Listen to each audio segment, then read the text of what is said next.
एक बार जोरदार जयकारा बोले सर्वेश्वर धाम की, बोले अपने अपने माता पिता की। मुझे इतना आनंद आ रहा है कि तीसरी बार कथा में यहाँ पे हम सब मिल रहे हैं। पहली बार भागवत जी किए थे 2022 में शायद, उसके बाद बाबा श्याम की कथा की अपने, और आज हम लोग भोले बाबा की शिव कथा को लेकर के बैठे हैं। और देखिए भगवान की कृपा देखिए, जब कलश यात्रा थी उस दिन को सब बोलते थे बारिश बहुत होगी, बारिश बहुत होगी, उस दिन बारिश नहीं हुई। हाँ, हमने आराम से आनंद से सभी बहनों के साथ कलश यात्रा की, और आज देखिए बाबा कितनी कृपा करके बैठे हैं। हाँ, ये कृपा होती है कब, जबकि आपके हृदय में उसके नाम की ज्योत जलती है। हाँ, ओम नमः शिवाय, ओम नमः शिवाय, ओम नमः शिवाय। जितने भी बैठे हो ना, मन में ओम नमः शिवाय, ओम नमः शिवाय। क्या कथा कभी कभी ऐसी बात होती है, ऋषि मुनियों के नाम ऐसे होते हैं, हो सकता है कि आपको पता ना चले। ऐसे तो आप गुणी हो, ज्ञानी हो, हाँ, सभी दिन आप कथा सुनते आए हो यहाँ धाम में, लेकिन हो सकता है कभी कभी कि कोई श्लोक में पता ना चले, कोई बात नहीं, लेकिन ओम नमः शिवाय में तो पता चलता है ना, इतना ही बहुत है अपने लिए। हाँ, ओम नमः शिवाय जिसने पकड़ लिया ना, उसको कुछ और पकड़ने की, कुछ और सोचने की, करने की जरूरत नहीं है। तो आइए कथा में प्रवेश करते हुए हम लाए हैं बात नरसिंह मेहता की।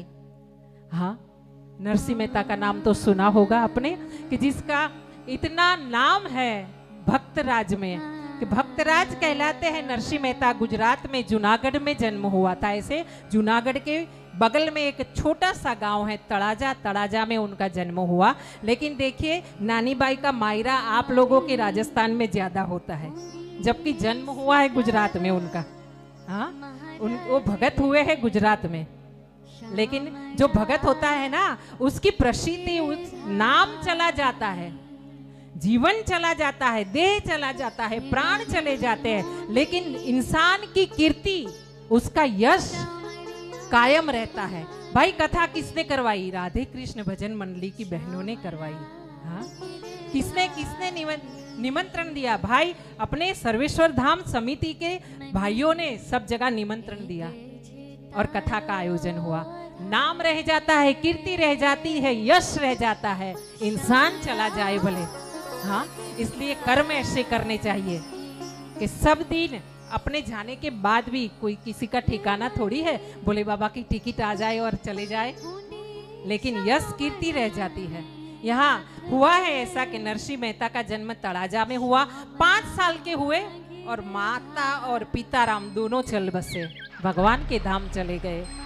और जिस बच्चे के माता पिता ना हो ना, उसे तकलीफ है, समाज में, दुनिया में तकलीफ है। लेकिन यहाँ नरसिंह मेहता बहुत ही नसीबदार है। क्यों? कि उनकी दादी है।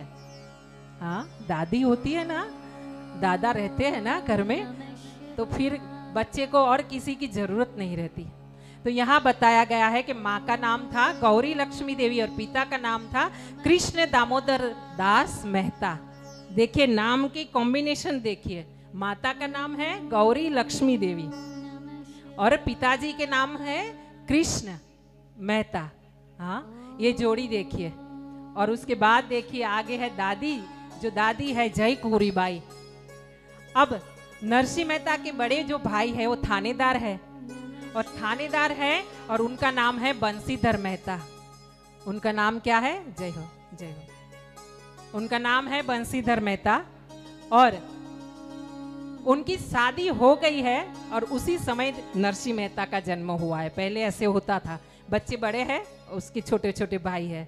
हाँ, तो यहाँ नरसिंह मेहता छोटे हैं, और बंसीधर भाई जो है उनका ब्याह हो चुका है, विवाह हो चुका है, और भाभी जी जो है वो बड़ी कड़वी है, करेले की तरह कड़वी है।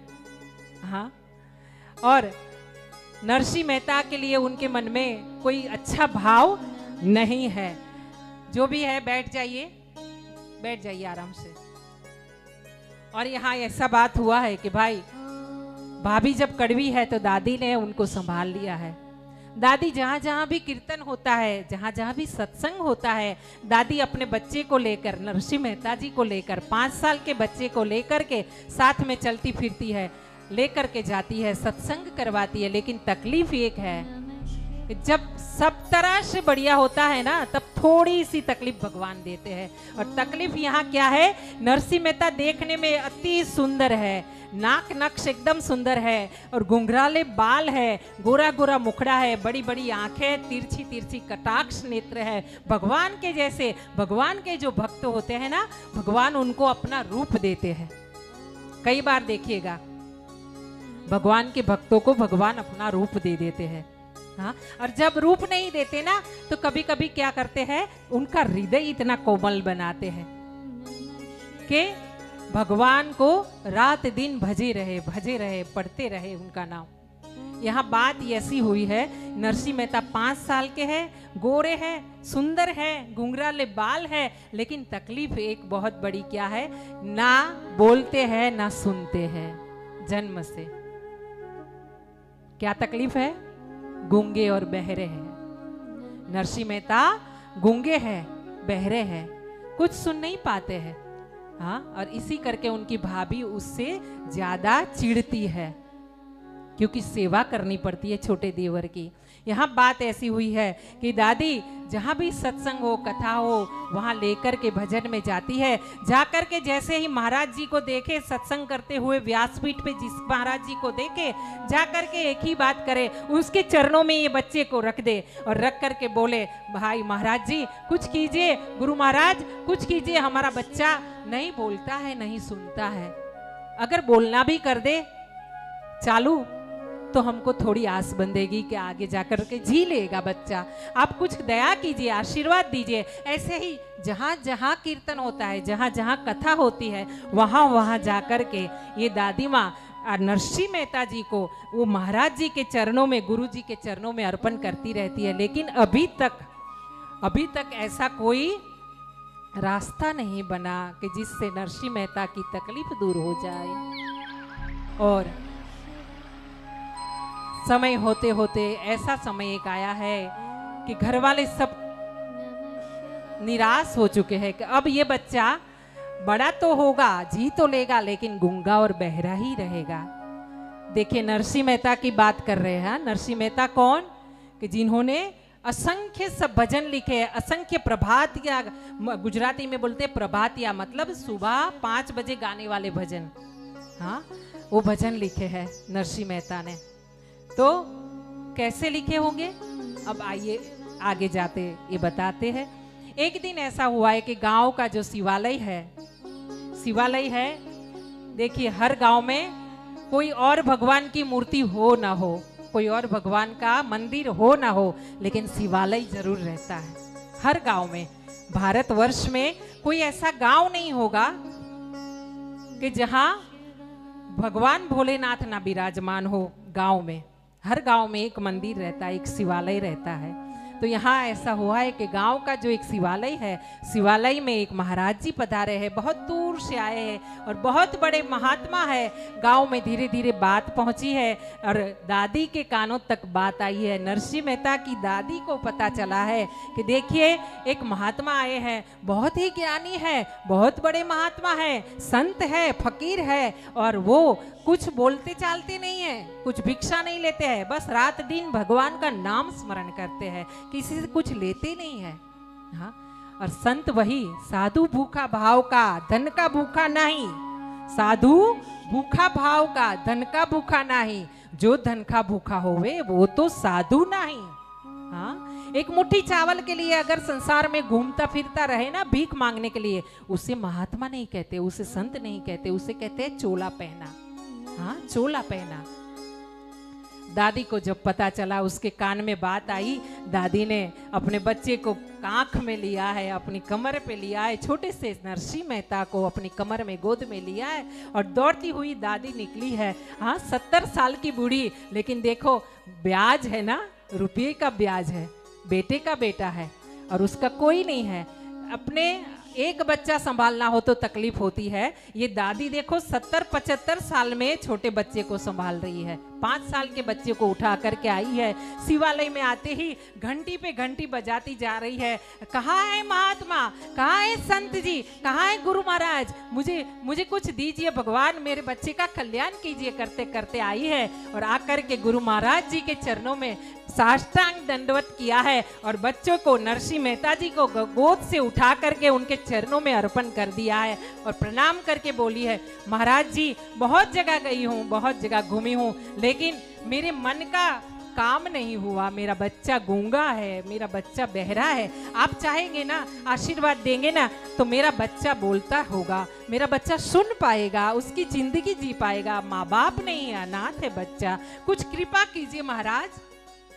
जैसे ही दादी ने अपने आंखों से, नेत्रों से जल बहाते हुए, आंसू बहाते हुए गुरु महाराज को ऐसी विनम्र प्रार्थना की है ना, उसी समय गुरु महाराज ने अपने 2 नेत्रों को खोला है।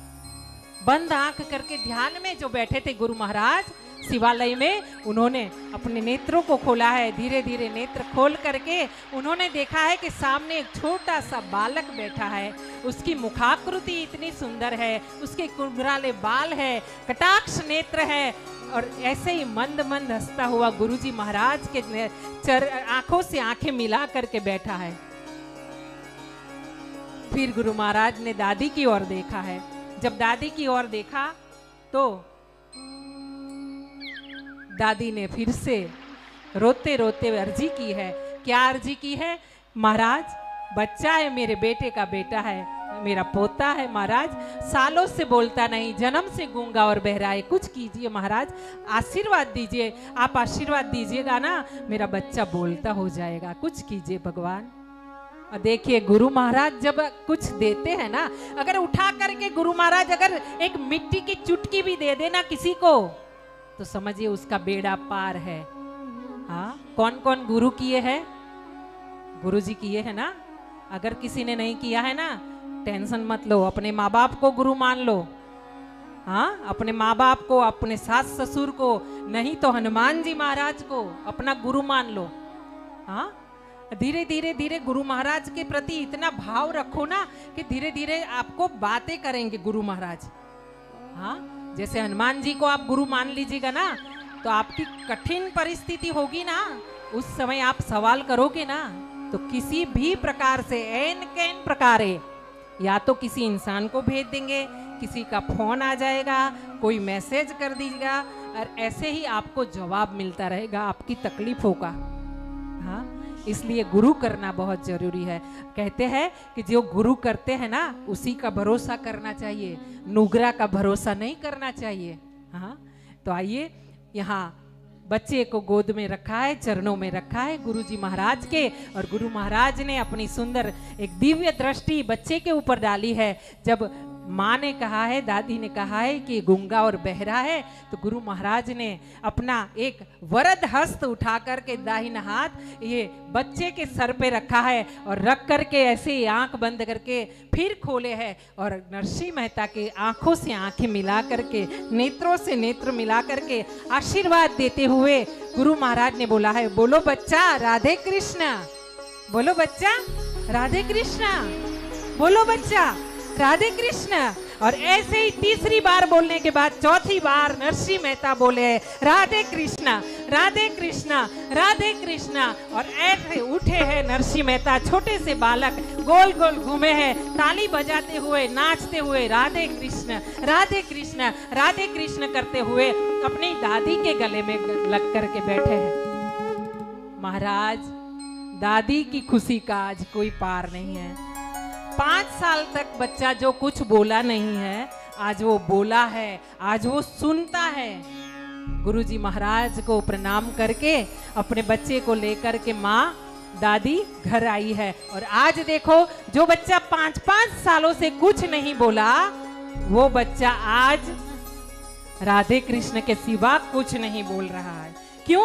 नरसिंह मेहता है। और जो नरसिंह मेहता है ना, वो गूंगे बहरे ऐसे सोच रहे हैं, गूंगे बहरे थे नहीं, वो सोच रहे थे कि जब तक दुनिया की ये माया में हम ना पड़े तो इतना बेहतर है। और इसी कारण वो गूंगे बहरे होने का शायद नाटक करते थे। हाँ, तो आप और हम आज एक बार राधे कृष्ण बोल करके कथा में प्रवेश करते हैं और ये ही करेंगे, रात दिन राधे कृष्ण बोलते रहेंगे। कहीं फोन उठाएंगे राधे कृष्ण, किसी से बात करेंगे राधे कृष्ण, किसी को मिलेंगे राधे कृष्ण। आइए एक बार जोरदार राधे कृष्ण, राधे कृष्ण, राधे कृष्ण, राधे कृष्ण, राधे कृष्ण, राधे कृष्ण। तो महाराज नरसिंह मेहता की ये कथा है और कथा में शिव कथा ये ऐसी कथा है कि जहां शिव जी के पूरे परिवार की पूजन होती है। ये भगवान ऐसे है कि जहां उनके पूरे परिवार की पूजा होती है और इसीलिए जब शिव पुराण की कथा करनी होती है ना, तब बार बार लोग भी सोचते हैं कि कैसे करेंगे कथा। हाँ, शिव जी की कथा कैसे करेंगे। यहाँ हम लोग महात्माई की ओर चलते हैं और महात्माई में